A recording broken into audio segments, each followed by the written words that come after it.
뉴스 시작합니다. 저는 동정민입니다. 이 쿠팡과 정부가 정면 충돌하는 모양새입니다. 이 쿠팡이 개인정보 유출 사태 한 달여 만에 이 중국인 유출자를 찾았다면서 처음으로 그 규모를 밝혔습니다. 자, 지금까지 3,300만 명 개인정보가 유출됐다고 했었죠. 자, 유출자를 만나보니 3,300만 고객 정보에 접근한 건 맞지만 실제 저장한 건 3,000여 개, 그중 외부 전송 같은 유출은 없었다고요. 자, 이거 믿을 수 있는 걸까요? 이 당장 정부가 확인이 안 된 주장이라며 이걸 왜 쿠팡이 발표하냐 반격에 나섰습니다. 중국인 이 유출자 조사는 제대로 하는 걸까요? 정말 성탄절날 갑자기 쿠팡이 밝힌 이유는 뭘까요? 궁금한 게 태산입니다. 첫 소식 유찬 기자입니다. 쿠팡이 개인정보를 유출한 전직 직원을 특정했다고 밝혔습니다. 지난달 30일 사과문 이후 사태 관련 공식 입장 발표는 처음입니다. 오늘 홈페이지와 언론공지 등을 통해 쿠팡 측은 유출자가 3,300만 개 고객 정보에 접근한 것은 맞지만 이 가운데 저장한 건 소량의 3,000개뿐이라고 설명했습니다. 이마저도 삭제에 사실상 유출은 없다며 선을 그었습니다. 유출자는 탈취한 내부 보안키를 사용해 개인정보에 접근했습니다. 이를 통해 공동연관 비밀번호 2,609개와 고객 이름, 주소 등을 본인 데스크톱과 노트북에 저장했다고 진술한 걸로 알려졌습니다. 계속된 보도에 유출자는 노트북을 하천에 버리며 증거를 은폐한 사실도 확인됐습니다. 진술 토대로 잠수부들이 찾은 노트북 등 장치에서는 외부 전송의 흔적은 없다는 게 쿠팡 측의 설명입니다. 입장문에 나온 소량의 3,000개라는 표현에 온라인 커뮤니티 등에는 3,000개가 정냐며 비난이 쏟아지고 있습니다. 그간 쿠팡은 이번 사태의 중대성을 축소하려는 전략을 펼쳐왔습니다. The data that was leaked in this incident is not considered highly sensitive, and so there's no requirement for us to file with the SEC for the incident. 쿠팡 측은 오늘 낸 입장에 대해 이번 사태를 수습하는 과정에서 중요한 업데이트 내용을 소비자들에게 설명하는 차원이라고 말했습니다. 또 고객 보상 방안을 조만간 발표할 계획이라고도 밝혔습니다. 채널A 뉴스 유찬입니다. 쿠팡의 일방적인 발표에 대통령실은 불쾌한 반응을 보였습니다. 쿠팡은 수사 대상인데 수사를 받는 대상이 이 수사 내용을 발표하는 게 말이 되냐고요. 이 정부는 쿠팡에 강력 항의하며 확인이 안 된 주장이라고 반박에 나섰습니다. 송정현 기자입니다. 쿠팡이 오늘 오후 내놓은 해명에 대해 대통령실은 불쾌감을 감추지 않았습니다. 대통령실 관계자는 수사 대상인 쿠팡이 수사 내용을 발표하는 게 말이 되느냐고 밝혔습니다. 주무 부처들도 개인정보 추가 유출 피해는 없었다는 쿠팡 발표를 즉각 반박하고 나섰습니다. 과기정통부는 쿠팡의 개인정보 유출 조사 관련 배포 자료는 추가 확인이 필요한 내용이라며 쿠팡의 주장은 확인되지 않은 사항이라고 밝혔습니다. 민관 합동조사단이 유출된 정보 종류는 물론 규모와 경위를 아직 파악 중인데도 쿠팡이 정확하지 않은 내용을 일방적으로 공개했다는 겁니다. 과기부는 쿠팡에 강력히 항의했다고 밝혔습니다. 경찰도 쿠팡 측이 주장하는 내용이 사실인지 여부는 확인 중에 있다고 설명했습니다. 경찰은 지난 21일 쿠팡 측이 개인정보 유출자의 진술서와 노트북이라고 이미 제출한 자료도 실제로 피의자가 썼고 범행에 쓰인 증거인지 여부 등을 면밀히 분석 중이라고 밝혔습니다. 채널A 뉴스 송정현입니다. 성탄절 휴일이지만 대통령실도 긴박하게 움직였습니다. 9개 부처 장관급 인사들을 모아 긴급 쿠팡 대책회의를 열었습니다. 영업정지, 고강도 세무조사 등이 논의된 것으로 보입니다. 백승현 기자입니다. 대통령실이 오늘 오후 쿠팡의 대규모 개인정보 유출 사태 대응을 논의하기 위한 장관급 회의를 열었습니다. 사안의 엄중함을 고려해 성탄절 휴일 이례적으로 9개 부처 수장들이 한자리에 모였습니다. 김용범 대통령 정책실장이 주재한 회의에는 공정거래위원장, 국세청장, 경찰청 등 수사기관 관계자들까지 대거 참석한 것으로 전해집니다. 이재명 대통령은 앞서 잘못하면 회사가 망한다는 생각이 들도록 해야 한다며 초강경 대응을 시사한 바 있습니다. 이번에 무슨 팡인가 거기 그런데도 막 어기잖아요. 그 사람도 처벌 전혀 두렵지 않을 겁니다. 그러니까 그런 데는 합당한 경제적 부담을 지어줘야. 공정위는 영업정지 가능성을 검토하고 있고 과학기술정보통신부는 징벌적 손해배상과 징벌적 과징금 상향을 검토하겠다고 예고했습니다. 국세청도 전방위 조사에 착수했습니다. 재계 저승사자로 불리는 조사 4국이 나섰고 국제거래조사국을 투입해 미국 본사와의 거래 내역까지 들여다보는 것으로 알려집니다. 산업재해 은폐 혐의 등으로 고발당한 김범석 의장 수사로 이어질 거란 관측도 나옵니다. 여권 관계자는 김 의장이 기소될 경우 미국에 범죄인 인도 요청을 할 수도 있다고 말했습니다. 채널A 뉴스 백승현입니다. 네, 아는 기자, 정치부 이남희 선임 기자 나왔습니다. 아니, 쿠팡이 긴급 발표를 한 거예요, 그죠? 유출을 자기가 조사했다. 그 결과를 발표를 했어요. 근데 정부가 또 아니래요. 완전 충돌하는 겁니다. 왜 이런 거예요? 일단은요, 쿠팡이 왜 이렇게 성탄절에 긴급하게 발표했는지 그 이유를 물어봤거든요. 답변은 이랬습니다. 국민적 관심사니까 최대한 신속 정확한 정보 제공이 중요하다고 판단했다고요. 하지만 조금 전 보신 것처럼 정부 이렇게 반박을 했습니다. 쿠팡의 일방적인 주장일 뿐이라고요. 민관 합동조사단에서 조사 중인 사항을 쿠팡이 일방적으로 대외에 알린 게 문제라는 겁니다. 일단요, 그 쿠팡의 긴급 조사 결과 발표라고 하는 게 믿을 수 있는 겁니까? 따져보겠습니다. 일단 오늘 쿠팡 발표한 내용 핵심은요. 유출자가 저장한 정보는 약 3,000개에 불과한데다가 삭제됐다. 그러니까 사실상 피해가 없었다. 이런 내용이잖아요. 자, 중국인인 개인정보 유출자 어떻게 접촉했는지 취재해보니까요. 쿠팡이 지난 17일쯤에 개인정보 유출자 측을 접촉해서요. 벽돌을 3개 넣은 쿠팡백에 노트북을 넣어서 강에 버렸다. 이런 진술을 들었고요. 그 다음 날인 18일에 해당 지점에서 노트북을 회수한 걸로 전해집니다. 그러니까 이 노트북을 회수한 곳이 어디인지까지는 지금 알려지지 않았는데요. 그리고 이 노트북 세계 최상위 사이버 보안업체 3곳에 조사 의뢰했다 이렇게 밝혔는데요. 하지만 정부도 함께 조사하고 있고 또 경찰도 수사하고 있는 상황인데 쿠팡이 일방적으로 발표한 것 못 믿겠다는 반응이 나오는 겁니다. 아니, 그런데 아까 수사 대상이 왜 이걸 밝히냐고 하던데 이거는 지금 수사를 해야 되잖아요. 그 중국인 유출자를 조사를 하든지 어떻게 된 건지. 경찰은 뭐라 그래요? 왜 쿠팡이 이걸 하고 있습니까? 아주 당혹스러워하고 있습니다. 오늘 성탄절이잖아요. 쿠팡이 갑작스럽게 발표하니까 쉬고 있던 경찰들도 모두 출근해가지고 대책회의에 돌입했다는 겁니다. 그래서 이제 경찰이 입장을 냈습니다. 쿠팡 측이 주장하는 내용 앞서 보신 것처럼 사실인지 여부를 확인 중에 있다고요. 그러면서 이제 21일에 쿠팡 측으로부터 피의자 진술서, 범행에 사용된 노트북 증거물 이미 제출받아서 쿠팡 말이 맞는지 지금 분석을 하고 있다는 겁니다. 그러니까 아직 사실인지 따져봐야 된다는 거죠. 핵심은요, 이 피해자를 검거해 조사하는 거잖아요. 이 피해자는 중국에 현재 머물고 있는데 경찰은 중국 공안 당국의 협조를 얻는데 어려움을 겪는 것으로 알려져 있습니다. 그러니까 우리 정보가 나갔는데 지금 중국인 유출자를 제대로 조사도 못하고 있는 거예요. 어쨌든 결과적으로. 그런 상황에서 쿠팡과 정부는 또 정면 충돌하고 있고 어떻게 되는 거예요? 그러니까요. 조금 전 저희가 보도해드린 것처럼 대통령실 관계자 쿠팡 발표에 대해서 이렇게 말했잖아요. 수사 대상이 수사 내용을 발표하는 게 말이 되냐고요. 쿠팡은 피해 규모가 알려진 것보다 그렇게 크진 않다라는 점을 부각하려고 휴일 발표 카드를 꺼내들었지만은 오히려 분란을 키웠다는 지적도 나오고 있습니다. 이 쿠팡 사태 불똥이 여러 가지로 퍼지고 있는데요. 자, 미국은 그럼 미국 국적인 김범석 의장 쿠팡 편일까요? 이 도널드 트럼프 일개 핵심 인사가 한국을 향한 공개 비판에 나섰습니다. 한국이 미국 기술 기업을 표적으로 삼았다며 유감까지 표명했습니다. 쿠팡이 미국 기술 기업이란 뜻인 것 같습니다. 박장 기자입니다. 트럼프 1기 행정부 국가안보보좌관을 지낸 로버트 오브라이언이 쿠팡에 대한 한국 국회의 압박을 비판했습니다.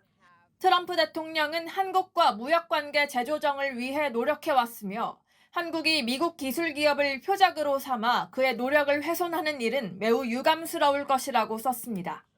또 한국 국회의 쿠팡 겨냥은 한국공정거래위원회의 차별적 조치와 미국 기업을 향한 광범위한 규제 장벽의 발판이 될 것이라고 주장했습니다. 쿠팡을 미국 기업으로 규정한 뒤 한국의 차별에 따른 피해자로 보는 논리입니다. 쿠팡은 한국 법인 지분 100%를 미국 상장 모회사가 소유하고 있고 김범석 의장도 미국 국적입니다. 대통령실도 미국의 여론을 예의주시하는 분위기입니다.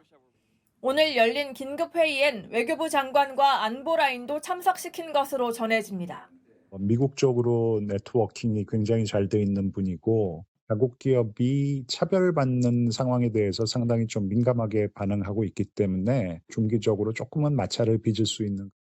여권 관계자는 쿠팡이 미국을 방패 삼아 우리에게 손을 못 댈 것이라는 태도를 보이고 있다며 불만을 표출했습니다.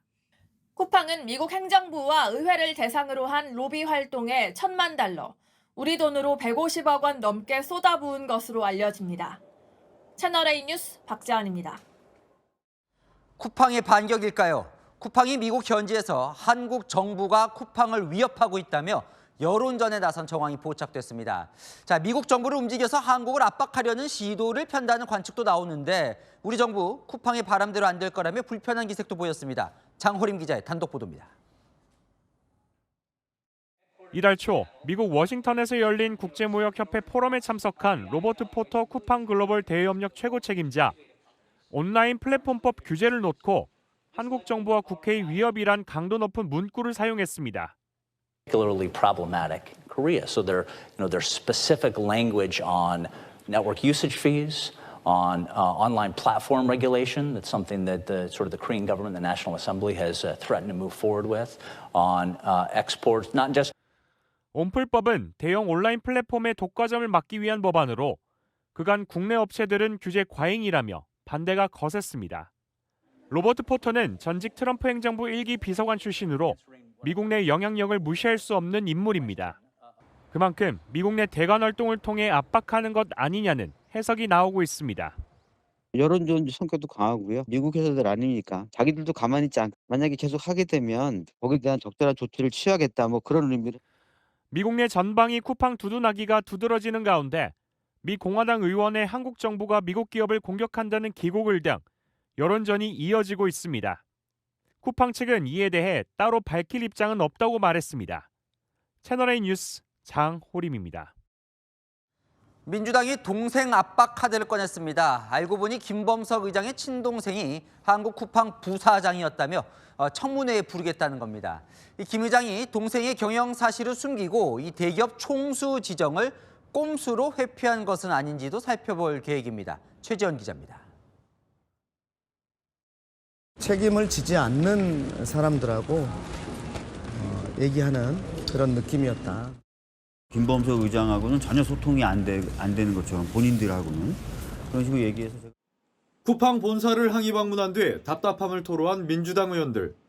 결국 새 카드를 꺼냈습니다.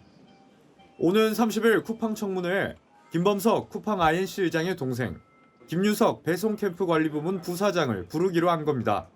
본인의 친동생이 부사장으로 있기 때문에 그 친동생하고 가장 많은 소통을 하지 않을까 싶습니다. 어제 쿠팡 본사에 방문한 참석자들에 따르면 김 부사장의 소재를 묻자 쿠팡 측은 물류센터 실무자라고 이야기한 것으로 전해집니다. 정확한 직책이 무엇이냐 여러 번 캐물은 끝에 부사장으로 있다고 답변했다는 설명입니다. 상식적으로 상당히 책임 있는 역할을 하는 게 정상 아닌가 싶은데 좀 밝혀나가야 될 문제 아닌가 싶습니다. 김 의장은 미국 국적이라는 점 외에 친족이 경영에 관여하지 않는다는 이유로 국내에서 대기업 총수 지정을 피해왔습니다. 총수로 지정되면 가족 간 거래가 감시받고 자금 거래 내역 공시 의무 등 책임이 커집니다. 한 민주당 의원은 동생이 청문회에 출석하면 이러한 총수 미지정 과정에 꼼수는 없었는지도 따질 것이라고 말했습니다. 채널A 뉴스 최재원입니다. 자, 이남희 선임 기자. 그러니까 아까는 중국 이야기를 했었는데 이번엔 또 미국이에요. 미국이 정말 쿠팡 편을 들고 있는 겁니까? 지금 앞서 보신 것처럼 여러 가지 경향을 보면 좀 그런 현상이 나타나고 있는 것 같습니다. 자, 트럼프 1기 핵심 인사도 한국 비판했잖아요. 한국 국회의 쿠팡 압박은 차별적인 조치라고요. 미국 국적인 김범석 의장이 이끄는 쿠팡, 그러니까 미국 기업으로 규정하면서 쿠팡이 뭔가 한국에서 단합받고 있다, 이런 프레임을 강조한 것으로 보입니다. 여권에서는요, 그러다 보니 쿠팡이 미국 정부를 통해서 한국 정부를 압박하는 방식의 구명운동을 펼치는 게 아니냐, 이렇게 의심을 하고 있죠. 정말 그렇다면 미국에서 이 쿠팡이 전방위 로비가 통했다, 이렇게 봐도 되는 거예요? 이렇게 보는 시각이 있더라고요. 쿠팡이 지난 5년간 미국 로비에만요, 약 159억 원을 쏟아부었습니다. 의회, 백악관, 또 NSC 등까지 전방위로요. 게다가 트럼프 정부 일기 출신 인사들 대거 기용했고요. 전문가들도 이런 전방위 로비가 일부 영향을 미칠 수 있다고 보더라고요. 다만 혹시 이 쿠팡이 한미에 어떤 긴장감 주는 거 아니냐 이런 의심에 대해서는 대통령실 관계자가 그건 쿠팡의 바람일 뿐이다. 이렇게 반응하긴 했습니다. 그러니까 이렇게 미국 정부를 좀 방패막이 삼으면서 뭔가 한국에서는 규제를 뭔가 피해 보려는 것들이 쏙쏙 보이는 것 같아요. 맞습니다. 국적이 미국인인 김범석 의장 5년째 대기업 집단 총수 지정에서는 빠져 있습니다. 총수로 지정되면요, 자 가족의 내부 거래 다 감시받고요, 또 자금 거래 어떻게 되는지 일일이 공시해야 되는 등 굉장히 규제를 많이 받습니다. 그런데 김 의장 동생인 김유석 부사장은 한국 쿠팡에 파견돼서 지난해만요, 저기 자료를 찾아보니까 6억 이상 연봉을 받았거든요. 그런데 친족이 국내 계열사 경영에 참여하지 않는다는 이 예외 규정을 만족시켰다면서 총수에는 지정되지 않은 겁니다. 그러니까 연봉이 6억 이상인데 경영에 참석한 건 아니니까, 가족이 참여한 건 아니니까, 그러면서 대기업 총수에서 빠졌다. 이게 꼼수 아니냐 이런 내용이고요. 그러니까요. 전문가들도 쿠팡의 꼼수다 이런 반응을 보이더라고요. 그러니까 동생이 임원, 부사장 맡겼는데 경영 참여 안 한다, 미등기 이사다 이렇게 말하는 거는 규제를 피하기 위한 꼼수에 불과하다고 밝히고 있는 겁니다. 공정위는요, 내년에 쿠팡이 또 이 예외 조건, 총수 예외 조건에 충족하는 게 맞는지 다시 한번 면밀하게 살펴볼 예정입니다. 자, 근데 쿠팡 사태가 좀 복잡하게 흘러가네요. 정리를 한번 해볼게요. 자, 쿠팡 개인정보 유출 사태의 피해자는 우리나라 국민입니다. 그런데 피해자는 중국인이죠. 또 미국인 총수가 기업을 이끌고 있습니다. 그러다 보니 또 문제 해결이 더 어렵다는 지적도 나옵니다. 잘 됐습니다. 아는 기자 이남희 선임 기자였습니다. 통일교의 정치권 로비 창구로 지목된 교단 핵심 관계자가 어제 13시간 넘는 경찰 조사를 받았습니다. 자신이 국회의원 100명을 섭외하는 일을 맡았다는 취지로 진술한 걸로 전해졌습니다. 오세정 기자가 단독 보도합니다. 통일교 연계단체인 세계평화국회의원연합 송광석 전 회장이 경찰 조사를 마치고 귀가합니다. 입장으로도 한번 여쭤볼 수 있을까요? 통일교의 정치인 로비 의혹과 관련해 13시간 넘게 정치자금법 위반 혐의로 피의자 조사를 받은 겁니다. 송 전 회장은 앞서 경찰 조사에서 자신이 국회의원 100명을 섭외하는 역할을 했다면서 이들의 통일교 행사 참석과 한학자 총재와의 연결을 맡았다는 취지로 진술한 걸로 전해졌습니다. 송 전 회장의 접촉 대상인 여야 의원들의 규모가 언급된 건 처음입니다. 송 전 회장은 자신이 통일교 자금 등을 전달했다는 의혹은 부인하며 돈은 윤영호 전 통일교 세계본부장이 쓴 걸로 안다고 주장했습니다. 송 씨가 회장을 지냈던 세계평화국회의원연합, 즉 IAPP는 임종성 전 더불어민주당 의원이 한국의장을 맡은 걸로 지목된 조직으로 통일교의 국회 로비 창구 역할을 해온 걸로 경찰은 의심해왔습니다. 경찰은 3,000쪽 분량의 통일교 내부 보고 문서에 송 전 회장의 이름이 수십 차례 등장한 사실에 주목하고 있습니다. 경찰은 송 전 회장의 추가 소환 조사 여부도 검토 중입니다. 채널A 뉴스 오세정입니다. 네, 이 통일교 특검을 누가 추천할 거냐, 여야 간 줄다리기 팽팽하죠. 국민의힘이 역제안을 했습니다. 민주당과 국민의힘 이름이 다 등장하니 조국혁신당과 개혁신당에 맡기자고요. 다른 3당들 수용할까요? 김민곤 기자가 직접 들어봤습니다. 국민의힘이 어제 원내 지도부 회동에서 조국혁신당과 개혁신당이 합의한 특검을 통일교 특검으로 추천하자고 민주당에 제안한 것으로 확인됐습니다. 특검 추천권자로 민주당은 헌법재판소를, 국민의힘은 대법원을 내민 상황. 편향됐다, 믿을 수 없다, 평행선을 달리자 국민의힘이 새로운 방안을 꺼낸 겁니다. 국민의힘 원내 핵심 관계자는 민주당과 국민의힘은 상호 불신이 크니 제3당에게 맡겨보자는 것이라고 밝혔습니다. 개혁신당은 수용 가능성을 열어놨습니다. 민주당에서 사실상 그 법안을 받지 않기 위해서 의장을 놓고 있는 상태이기 때문에 그것도 하나의 방법으로 생각해 볼 수 있겠다는 생각을 합니다. 민주당은 부정적입니다. 당 관계자는 통일교가 어느 정당까지 손을 뻗었을지 누가 아냐며 정당 추천은 안 된다고 말했습니다. 조국혁신당 관계자는 조국혁신당과 개혁신당이 각각 추천하고 대통령이 임명하면 된다며 합의 추천엔 반대했습니다. 채널A 뉴스 김민곤입니다. 이 김병기 민주당 원내대표 호텔 숙박권, 공항 의전, 진료 특혜 의혹까지 계속 이어지고 있죠. 김 원내대표 그 의혹을 제기하는 공통 제보자는 전직 보좌진이라고 했습니다. 자, 문제가 많은 SNS 비밀 대화방이 발견이 돼서 내보냈는데 이 공익 제보자 행세를 하며 왜곡된 폭로를 이어가고 있다며 그 대화방을 공개했습니다.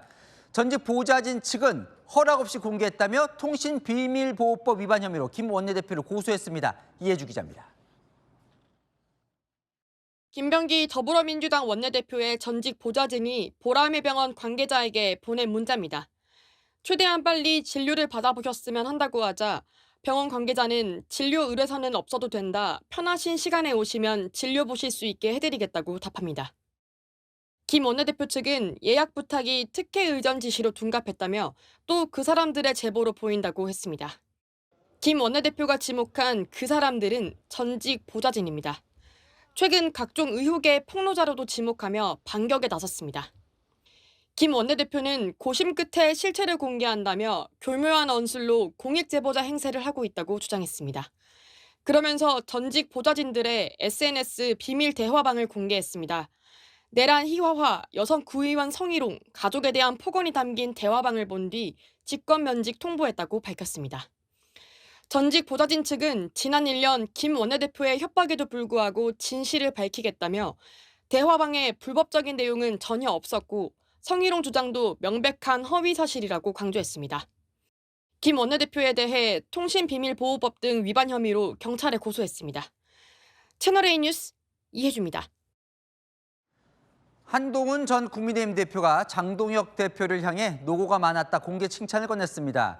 친한계에선 이제 동지로 가자는 메시지라고 해석을 했는데요. 장 대표 어떤 답을 내놨을까요? 성혜란 기자가 보도합니다. 우리 당 장동혁 대표가 혼신의 힘을 쏟아냈다. 한동훈 전 국민의힘 대표가 SNS에 올린 글입니다. 24시간 필리버스터에 대해 노고가 많으셨다며 장동혁 국민의힘 대표를 향해 공개적으로 칭찬을 한 겁니다. 친한계는 한 발 더 나아가 동지가 되자는 의미라고 해석했습니다. 동지가 되자. 동지가 될 수 있게 용기를 내자라는 의미가 아닐까. 장동혁 대표께서 그런 동지가 될 수 있는 그러한 메시지와 그런 당의 변화 그리고 손을 함께 잡고 같이 미래로 갔으면 좋겠습니다. 복수의 친한계 관계자는 나름 고생하고 자란 부분은 긍정적으로 평가해주자는 중재 권유가 많았다고 밝혔습니다. 당원 게시판 당무감사 등으로 갈등을 빚고 있지만 인정할 건 인정해주면서 장동혁 지도부와 차별화된 포용적 이미지를 부각하자는 이야기도 나온 것으로 전해집니다. 장 대표는 직답을 피했습니다. 한동훈 전 대표가 어제 대표님 관련된 페이스북 게시글을 올렸는데 필리버스터의 절박함 그리고 필리버스터의 필요성에 대해서는 누구도 다른 의견이 있을 수 없다고 생각을 합니다. 장 대표 측은 해당 발언에 대해 큰 의미를 두고 있지는 않다는 입장입니다. 친한계에서는 이미 공은 장동혁 지도부에게로 넘어갔다며 변화를 요청했지만 간극은 쉽게 좁혀지기 어렵다는 관측이 여전히 우세합니다. 채널A 뉴스 성혜란입니다. 이재명 대통령 최근 업무보고에서 외화 밀반출 이 전수조사를 지시했죠. 책갈피에 달러 끼워서 가져가면 못 잡아내지 않냐고요. 대통령실이 관계부처를 소집해 회의를 열었는데요. 부처들 의견은 뭐였을까요? 유준 기자입니다. 저는 그거 이해가 안 돼요. 그 당연히 책이 그 안에 들어있으면 당연히 검색해서 뒤져봐야지 그걸 그냥 다 통과시킵니까? 전체 전수검사는 할 수 없고 하여튼 최대한 전체 하세요. 적발하도록 하겠습니다. 전체를 해야지 꼭 전체 한다고 하고 실제로 하면 아무도 안 가져갈 거예요. 하여튼 각별히 관심을 좀 가지도록 하십시오. 이재명 대통령이 인천국제공항공사 사장을 비판하며 책갈피 달러 반출 전수조사를 지시하자 6일 뒤인 지난 18일 대통령실은 긴급 합동회의를 열었습니다. 인천국제공항공사와 관세청, 국토부 관계자들까지 관계부처 담당 실무진들이 모여 외화 밀반출 전수조사가 가능한지 머리를 맞댄 겁니다. 사실상 불가능하다는 의견이 많았던 것으로 알려졌습니다. 무엇보다 전수조사를 하게 되면 출국 검색에만 10시간 넘게 걸릴 것이란 현실적인 우려가 제기됐습니다. 위탁 수화물을 전부 열어 일일이 확인해야 하고 외화가 나오면 돈을 다 센 뒤 $10,000가 넘는지 환율을 따져 계산해야 된다는 의견입니다. 한 참석자는 최근 노트북과 달리 사상이나 감정 같은 사생활적 측면이 강해 검색에 반발이 있을 수 있다고 전했습니다.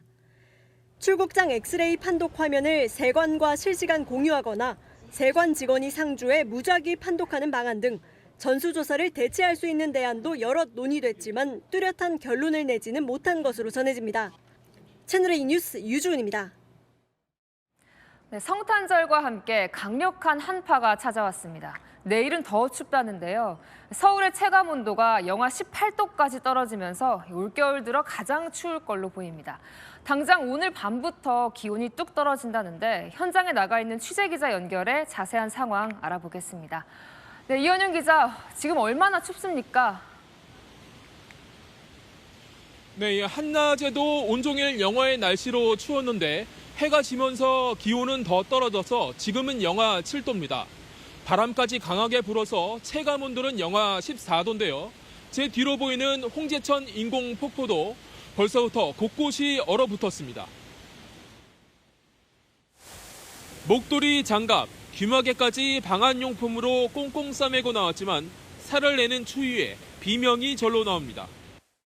달리고 나면 땀이 많이 나는데 땀이 난 이후에 급격하게 식으니까 체온이 많이 떨어지는 것 같아요. 올해 중에 제일 추운 것 같아요. 이거보다 더 두껍게 입고 나와야 될 것 같고 그냥 최대한 밖을 안 나오게 될 것 같아요. 밤 9시를 기해 전국 대부분 지역에 한파특보가 발효됩니다. 특히 경기 북부와 강원 내륙, 충청과 영남 내륙엔 한파경보가 내려집니다. 밤이 깊어갈수록 기온은 뚝뚝 떨어지는데 새벽 3시부터 아침 9시까지 영하 12도로 가장 춥겠습니다. 여기에 북극 냉기를 몰고 온 강한 바람에 체감 온도는 영하 18도까지 떨어집니다.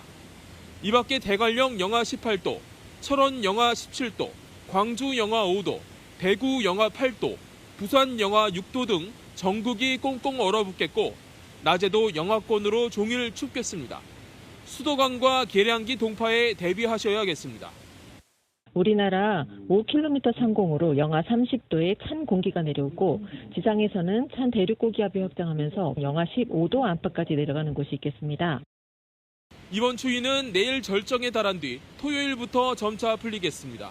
지금까지 서울 홍제천에서 전해드렸습니다. 네, 연말 술자리 많다지만 감당 못할 정도로 취해서 하는 선 넘은 행동들 보는 사람까지 불편하게 만들죠. 이 사람들 뒤치다꺼리하는 경찰관들 고생도 이만저만이 아닙니다. 현장 카메라팀이 사흘 동안 파출소 3곳을 밀착 취재했는데요. 이래도 되나 싶은 추태를 그대로 담았습니다. 송채은 기자입니다. 취할 수도 있지만 그래도 밖에서 자면 안 됩니다. 나보세요 한번. 신분증 확인만 할게요. 주무실까요? 수령이 좋은데 여기는 자면은 더러운데.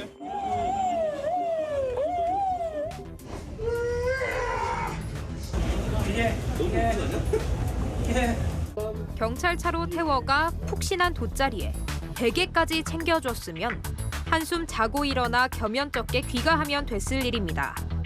그런데 선을 넘어버립니다. 뭐야 이거 쉽지 않네 이거. 이거에 지금 가끔은 어떻게 해?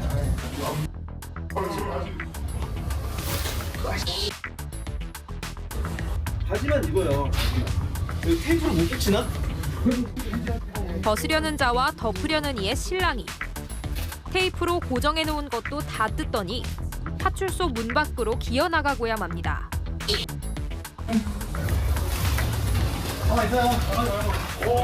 어디 가 어디. 들어가. 아니 나오면 안 돼. 나오면 안 돼요. 나오면 안 돼. 바지 입어요 바지. 이 남성의 결말입니다.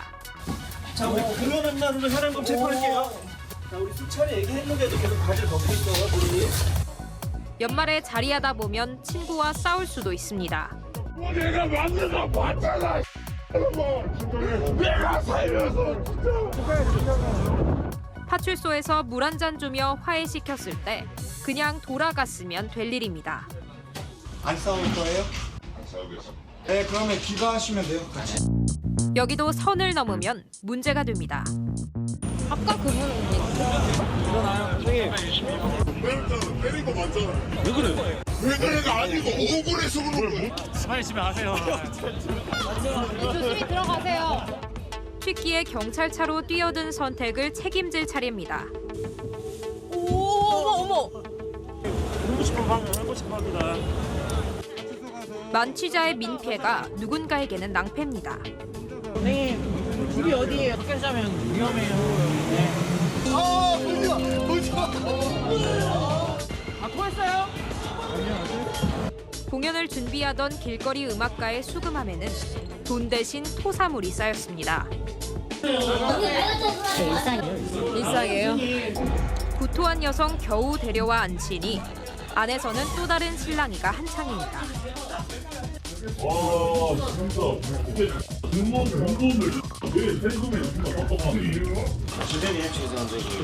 수에는 보충증이 지금 없다 그랬죠. 50 전부 다 바쁘잖아요. 연말 파출소와 지구대로 몰려드는 주치자 뒤처리 신고는 이미 감당하기 힘든 상태입니다. 다리 힘 주세요. 자, 하나, 둘, 셋. 으쌰. 왜 이렇게 술을 많이 드셨어요? 네? 막년에? 아세요? 네. 술을 많이 우리는 안 먹는데 한잔 하지. 내가 뭐 죄졌어요? 사람이 술을 마신 건지 술이 사람을 먹은 건지 모르겠습니다. 아니 경찰관이에요.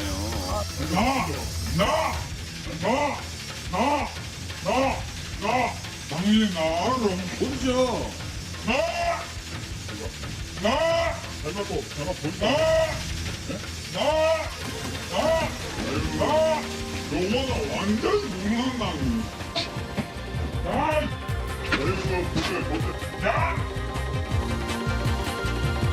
현장 카메라 송채은입니다. 네, 어제 저녁 상가 건물에서 불이 났습니다. 70대 어르신이 철문에 가로막혀 빠져나오질 못하고 있었는데요. 연기에 갇힌 위급한 상황에서 구조대원들의 순발력이 빛났습니다. 홍지혜 기자가 보도합니다. 시뻘건 불길이 건물 전체를 집어삼킬 듯 타오릅니다. 화재를 발견한 시민이 불이 난 건물로 다급히 달려갑니다. 불길은 점점 커져가고 소방차들도 속속 도착합니다. 경기 수원시의 상가 1층 철물점에서 불이 난 건 어제 저녁 6시 45분쯤. 물 쏘는 차는 4대인가 3대가 와 있고 구급차가 와 있고 또 경찰차가 와 있고 눈물뿐이 안 났어요. 불난 건물 2층에서 연기에 갇혀 있던 70대 여성이 119로 신고를 했지만 전화는 금세 끊겼습니다. 119 상황실에서 수차례 전화 통화를 시도한 끝에 여성과 영상 통화가 연결됐고 연기가 적은 곳으로 대피하라고 안내를 했습니다.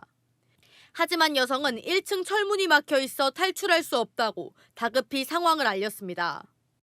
상황실 연락을 받은 구조대원들은 이 철물 자물쇠를 부수고 집 안으로 들어갔습니다.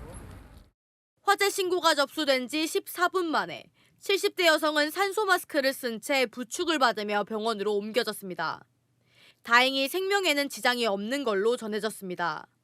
화재는 1층 철물점을 모두 태우고 40분 만에 꺼졌습니다.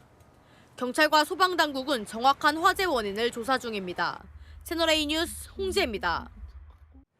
보이스피싱 수법이 교묘해지면서 피해자가 도움받지 못하게 스스로 가두게 만드는 셀프 감금 사례까지 나타나고 있죠.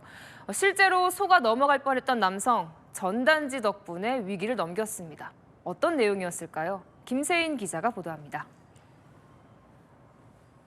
30대 남성이 모텔 로비에서 누군가와 전화통화 중입니다. 손에는 파란색 종이가 들려 있습니다. 그런데 이 남성에게 무슨 신호라도 받았는지 접수대에 앉아있던 모텔 주인이 고개를 끄덕이고 경찰에 신고 전화를 겁니다. 경찰이 출동하자 통화 중이던 남성도 경찰관을 만나려고 모텔 밖으로 나갑니다. 이 남성은 수사기관을 사칭한 보이스피싱 전화에 속아 모텔로 와서 투숙을 하는 이른바 자진감금 직전이었습니다. 그런데 투숙 직전 모텔에 놓인 전단지를 발견하고 자신이 피싱을 당하고 있다는 걸 깨달았던 겁니다. 전단지에는 수사기관은 투숙 요구를 하지 않는다는 문구가 적혀 있었습니다. 셀프 감금형이 이제 숙박업소에 많이 발생을 해가지고 관내 지금 59개 정도의 숙박업소가 있습니다. 네, 거기에 다 부착이 돼 있다. 경찰이 남성의 휴대전화를 확인해 보니 전화기 원격 제어 프로그램이 깔려 있었지만 다행히 금전 유출 피해는 발생하기 전이었습니다. 남성은 경찰의 안내를 받아 피싱범을 잡아달라고 신고를 했습니다. 채널A 뉴스 김세인입니다. 네, 말 못하는 동물에게 이러고 싶을까요? SNS 방송인데요. 조회수가 돈이 된다지만 엄연한 동물 학대입니다. 김동아 기자입니다. 한 여성이 강아지를 안고 담배를 피우며 방송을 진행합니다. 강아지도 담배 좋아해. 담배 냄새 좋아해. 좋아하잖아. 강아지에게 담배를 피워보라며 권하는데 강아지는 연신 고개를 좌우로 피합니다. 이 모습을 본 시청자들이 동물 학대라 지적합니다. 다른 방송에서는 음악에 맞춰 강아지 뒷다리를 잡고 들어올리는 모습도 담겼습니다. 동물 학대 논란에 동물보호단체가 어제 저녁 이 견주를 직접 찾아갔습니다. 안녕하세요. 계속 기다렸어요. 좀 얘기 좀 커피숍 가서 해도 될까요? 동물보호단체는 여성에게 반려견에 담배를 물린 이유를 물었지만 여성은 별다른 해명 없이 잘못했다는 말만 반복했다고 합니다. 수의사들은 담배 연기만으로도 반려견에게 위험하다고 지적합니다. 소형견들 같은 경우에는 폐가 우리 사람보다 훨씬 적을 테니까 어떤 영향은 더 클 것 같고요. 기관점이라든지 폐암이라든지 아나필락시 쇼크가 오는 경우도 실제로 있어가지고. 동물보호단체는 견주로부터 반려견에 대한 소유권 포기 의사를 확인하고 강아지를 임시 보호 중입니다. 채널A 뉴스 김동아입니다. 네, 충청북도가 공식 배포한 공문인데요. 이런 사적인 대화가 왜 공문에 있는 걸까요? 실수라는데 이런 게 걸러지지 않았다는 게 의아합니다. 김대욱 기자가 보도합니다. 충청북도의 공식 공문입니다. 스마트 축산 장비 보급 사업과 관련된 내용으로 상급자 결재를 거쳐 도지사 직인도 찍었습니다. 그런데 하단 붙임 부분에 뜬금없는 내용이 적혀 있습니다. 상대방을 오빠라 부르며 집에 잘 들어갔는지 알고 잠드는 게 맞다. 결혼해서도 중요하다고 생각한다. 내가 많이 힘들다는 등 연인에게나 보낼 만한 내용입니다. 사적인 대화가 담긴 공문은 충북 전체 시군으로 배포됐습니다. 다들 황당하다는 그런 입장이었죠. 담당자 입장에서 곤혹스럽겠다 그런 분위기? 충북도는 각 시군의 문의를 받고서야 이런 사실을 알았습니다. 공문이 공개되며 논란이 커지자 충북도는 시스템상 문제였다고 해명했습니다. 공문 작성 도중 작성자의 사적인 메시지가 문서에 포함됐는데 당시 글자가 흰색으로 처리돼 결제 과정에서 걸러내지 못했다는 겁니다. 하얀 글씨로 돼 있어갖고 관리자들이 그 텍스트가 있다는 거를 육안으로 확인할 수 없었어요. 충북도는 근태 관리를 강화하고 시스템 개선 방안을 내놓기로 했지만 근무 기강 회의와 함께 결제 체계가 허술한 것 아니냐는 비판은 피할 수 없게 됐습니다. 채널A 뉴스 김대욱입니다. 네, 서울의 아파트값 고강도 대책 발표에도 계속 오르고 있는데요. 신축 아파트 분양가도 상황은 마찬가지입니다. 평균 분양가가 처음으로 3.3제곱미터당 5천만 원을 넘어섰는데요. 강남이 아니어도 1억 원에 가까운 곳도 있다고 합니다. 배정현 기자가 취재했습니다. 서울 성동구 한강변에 공사가 한창 진행 중인 한 재건축 단지입니다. 아직 입주까지는 1년 반 넘게 남았는데 분양가가 이미 국민 평형이 20억 원을 훌쩍 넘깁니다. 이 아파트는 올해 6월에 분양해 전국 최고 청약 경쟁률을 기록했던 곳입니다. 전용 면적 84제곱미터 기준 분양가가 24억 8,600만 원으로 비강남권에도 3.3제곱미터당 거의 1억 원에 육박합니다. 서울 동작구에서도 지난 10월 분양된 단지의 국민 평형 분양가가 22억 원대를 찍기도 했습니다. 거의 상급지에 있는 물건들은 다 이래요.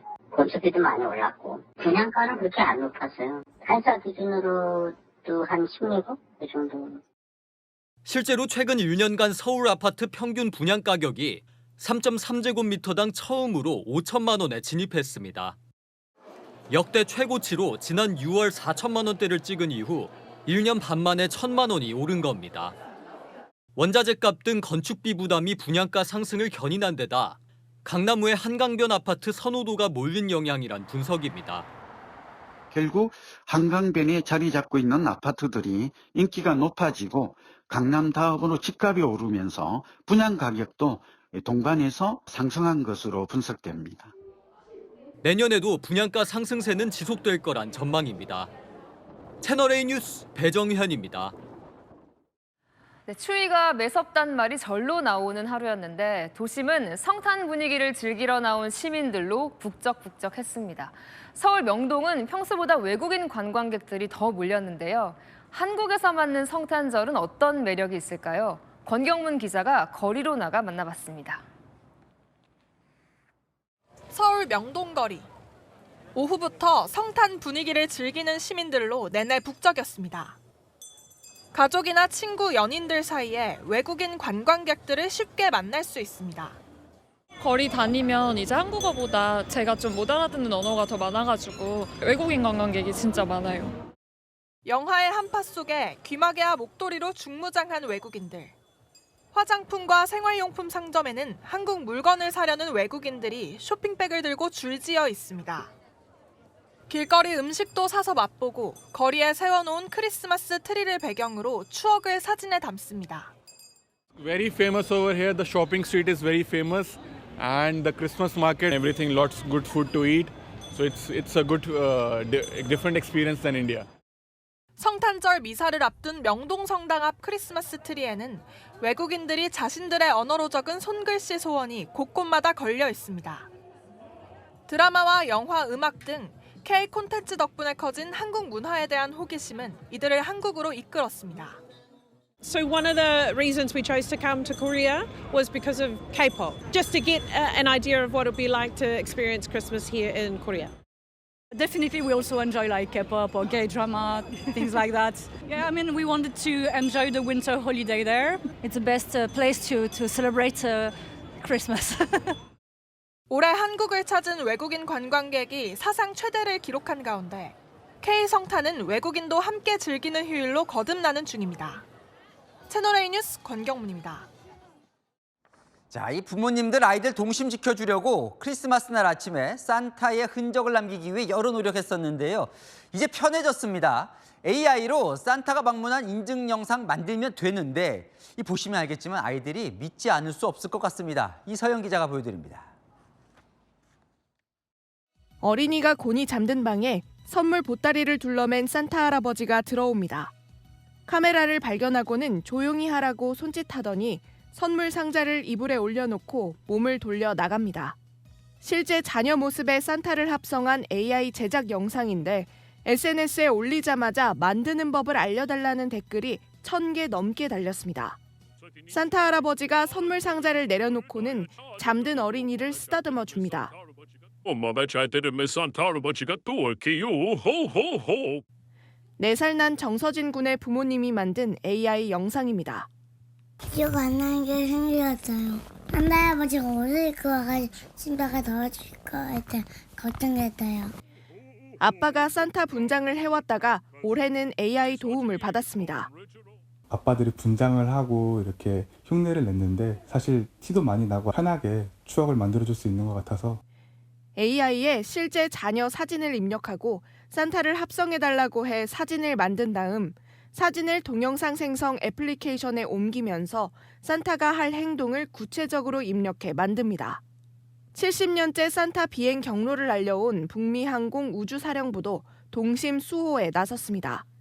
어젯밤 11시 27분쯤 산타가 서울에 도착했다며 63빌딩과 서울타워, 경복궁 상공을 날아가는 산타 썰매 영상을 공개했습니다.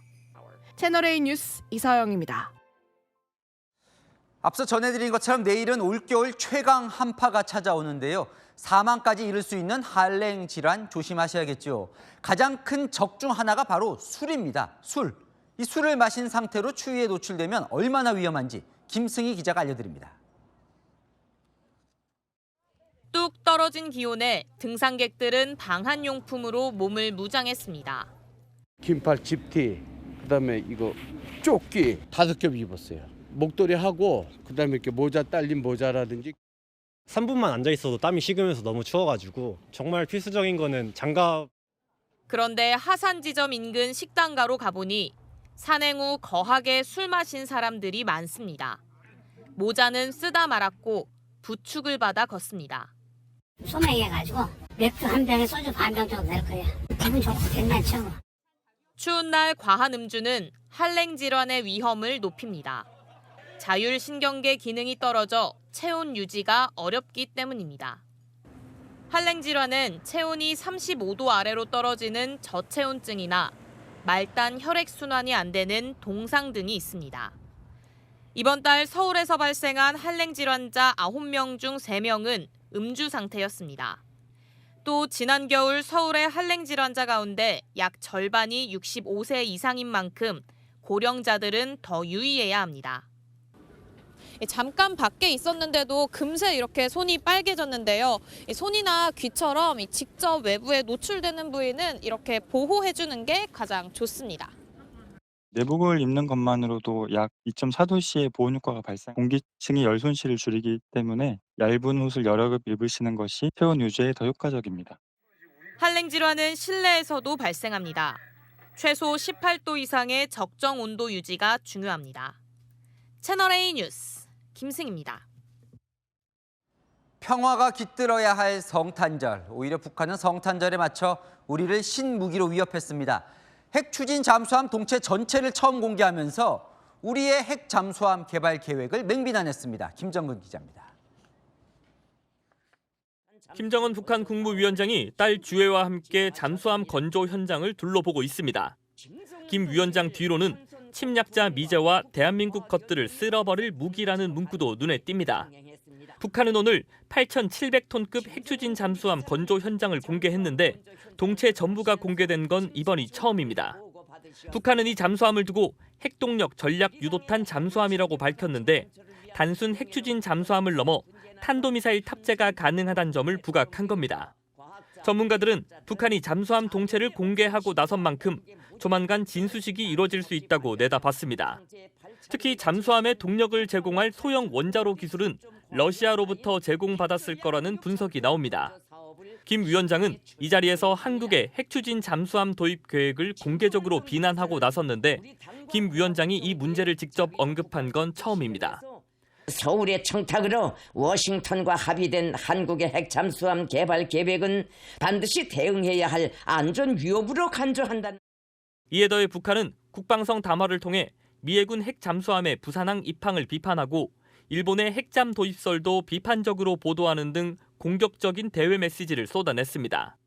또 북한은 어제 동해상에서 신형 지대공 미사일 시험 발사 모습도 처음 공개했는데 북한판 사드라는 평가가 나옵니다. 북한 측은 이번 신형 미사일이 200km를 날아 고공 목표를 명중시켰다고 주장했는데 사드의 요격 사거리인 200km를 겨냥한 거라는 해석입니다. 한편 최근 민생 현장에 주로 모습을 드러낸 김주혜는 다시 군사 관련 일정의 모습을 드러냈는데 이달 들어서만 4번째 공개 행보입니다. 채널A 뉴스 김정근입니다. 이 북한 노동신문 우리 국민들이 곧 보게 될 것 같습니다. 과거 신중 의견을 내왔던 국정원, 대통령의 질타에 적극 협조로 입장을 정했습니다. 내일 회의를 열고 노동신문 공개 여부를 전향적으로 검토하기로 했습니다. 이준성 기자입니다. 19일 통일부 업무보고. 대통령이 북한 노동신문 열람을 풀어주라고 하자 통일부 장관은 국정원의 반대를 언급합니다. 그냥 열어놓으면 되죠. 다른 부처는 좀 다른 의견을 갖고 있어서. 어떤 부처가요? 뭐 국정원이라든지 뭐 법무 같은 데서는 국정원이 반대할 거. 자기들만 보겠다. 특수자료 지침에 의해서 묶어놨습니다. 그걸 개정해 줘야 국정원 정도는 이런 걸 봐도 안 넘어가는데 우리 국민들은 이런 거 보면 홀딱 넘어가가지고 빨갱이가 되지 않을까 걱정하는 거죠. 그렇죠. 이건 정말 문제입니다. 국민들의 의식 수준을 너무 폄하하는 거죠. 대통령의 질타에 국정원이 즉각 움직였습니다. 국정원과 통일부 등 관련 부처는 내일 회의를 열고 노동신문을 일반인 접근을 제한하는 특수자료에서 해제하는 방안을 결정할 예정입니다.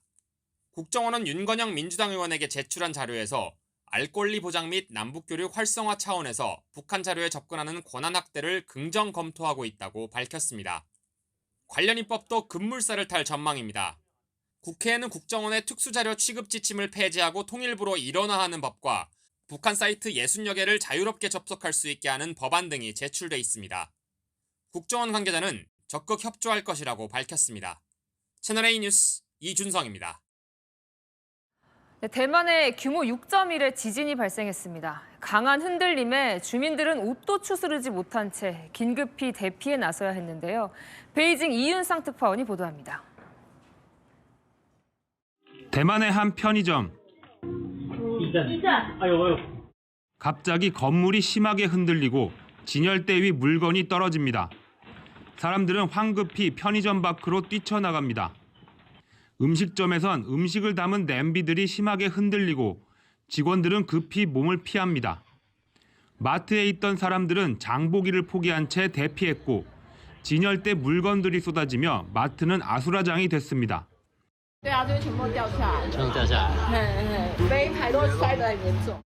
현지 시각 어제 오후 5시 47분쯤 대만 동남부 타이둥에서 규모 6.1의 지진이 발생했습니다. 크리스마스 이브 저녁 집안에서 쉬던 사람들은 바지도 제대로 입지 못한 채 비명을 지르며 뛰쳐나갔고 책상 밑으로 몸을 숨기는 경우도 있었습니다. 타이둥 지역 일부 학교는 벽이 파손됐고 수도관 파열로 물이 새는 곳도 있었습니다. 지하철 등 대중교통이 한때 운행을 중단하기도 했습니다.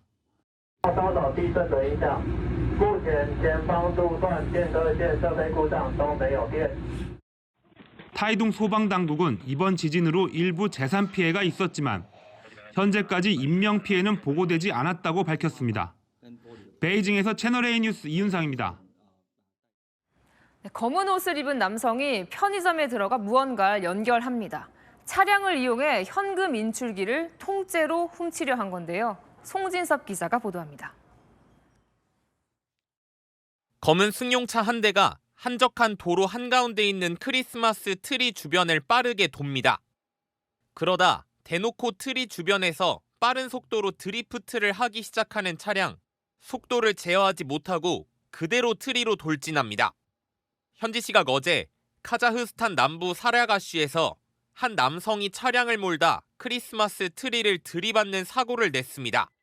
남성은 체포된 후 고의가 아니었다고 진술했지만 벌금을 피할 순 없을 걸로 보입니다. 검은 옷을 입은 두 남성이 SUV 차량에서 내립니다. 한 명은 망치로 가게 창문을 깨고 다른 한 명은 트렁크에서 차와 연결된 줄을 꺼냅니다. 이후 가게 안으로 들어가 현금 인출기에 갈고리를 걸고 동료에게 신호하는 남성. 차량 악셀을 밟자 기계가 끌려 나오고 가게는 순식간에 아수라장이 됩니다. 현지 시각 어제 새벽 2인조 강도가 편의점 내부 ATM을 통째로 훔쳐 달아나는 사건이 발생했습니다. 다만 도로를 달리던 중 차량과 기계를 연결한 줄이 끊어졌고 도둑들은 현금 인출기와 차량을 모두 버린 채 도주한 걸로 전해졌습니다. 현지 경찰은 이들을 쫓고 있습니다. 라디에이터를 치우자 흰색 시멘트 벽에 난 구멍이 보입니다. 사람 한 명이 겨우 지나다닐 수 있을 만한 크기인데 안에는 비밀 공간이 마련돼 있고 사람이 살았던 흔적이 보입니다. 이탈리아 경찰이 가장 위험한 도주범 중 한 명으로 지목했던 나폴리 지역 마피아 두목 치로 안돌피의 은신처 모습입니다. 안돌피는 유죄 판결을 받은 뒤 도망쳐 3년간 숨어 지내다 이번에 체포됐는데 앞으로 8년 3개월간 복역하게 됐습니다. 채널A 뉴스 송진섭입니다. 성탄절인 오늘 하루 어떻게 보내셨습니까? 레오 14세 교황은 오늘 하루만이라도 전 세계에 평화가 깃들길 바란다는 소망을 전했는데요. 세계 곳곳의 성탄절 풍경은 어땠을까요? 정다은 기자가 전합니다. 지난 5월 즉위한 레오 14세 교황이 즉위 후 첫 성탄절 전야 미사를 집전했습니다. Ci uniamo alle gioie e alle sofferenze di tutta l'umanità e le presentiamo al Figlio di Dio che oggi è nato per noi. 가난과 소외 등 어려움을 겪는 사람들을 외면하지 말라는 메시지를 전했습니다. 앞서 교황은 성탄절 하루라도 온 세상에 평화가 찾아오길 바란다면서 전 세계 분쟁 종식을 호소하기도 했습니다. 트럼프 대통령은 미국의 오랜 전통에 따라 북미 항공우주방위사령부의 산타 추적 활동에 참여했습니다. 산타의 위치를 문의하는 아이들의 전화에 응답하는 건데 왜 산타를 추적하냐는 아이의 물음에 불법 이민자를 겨냥한 듯한 발언을 내놓기도 했습니다. We want to make sure that he's not infiltrated, that we're not infiltrating into our country a bad Santa. 트럼프는 펜실베니아에 사는 5살 어린이에겐 우리가 펜실베니아에서 압승해서 그곳을 아주 좋아한다고 말하기도 했습니다. 이런 가운데 세계 곳곳에선 각종 성탄 기념 행사가 이어졌습니다. 예수가 탄생한 베들레헴에선 가자지구 휴전으로 2년 만에 성탄절 기념 행사가 열렸습니다. السنة اللي فاتت هون كانت الأجواء كئيبة، اليوم أنا ملان فرح لا ينطق به ومجيد. 이탈리아 베네치아에선 썰매 대신 곤돌라를 탄 산타 무리가 등장했습니다. 브라질 아마존에도 배를 탄 산타가 나타나 아이들에게 선물을 나눠줬고 과타말라에선 산타 옷을 입은 소방관이 70m 높이에서 로프를 타고 내려와 아이들을 맞이하기도 했습니다. 채널A 뉴스 정다은입니다. 내일은 올겨울 가장 강력한 한파가 찾아옵니다. 서울 아침 체감 영하 18도에 달하는데요. 외투와 방한용품으로 중무장하셔야겠습니다.